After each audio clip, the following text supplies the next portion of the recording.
Hi అండి, welcome to our channel. ఈరోజు మన వీడియోలో పూరి ఇంకా అందులోకి కాంబినేషన్గా ఎక్కువగా చేసుకునే బంగాళదుంప కూరని చూపిస్తానండి. చాలా బాగుంటాయి. మనకి హోటల్స్లో తింటూ ఉంటాం కదండి, సేమ్ అదే రుచిగా ఉంటుంది. పూరీలు అయితే నూనెలో వేసిన ప్రతి పూరి పొంగుతూ ఉంటుందండి.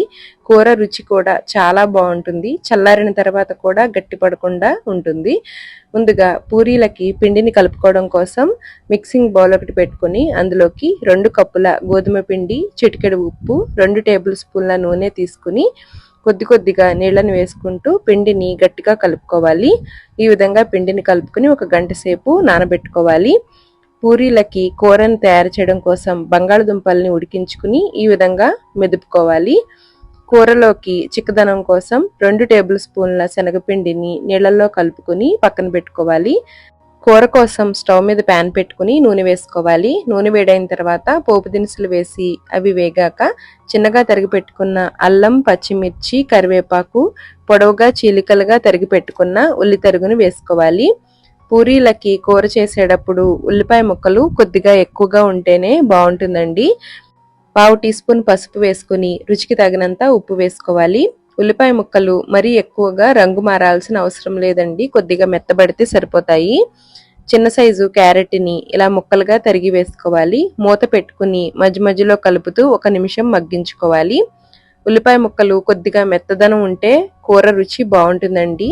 ఉల్లిపాయ ముక్కలు ఇలా మెత్తబడిన తర్వాత 1 గ్లాసు నీళ్ళని పోసుకుని మెదిపి పెట్టుకున్న బంగాళదుంప మిశ్రమాన్ని తీసుకోవాలి.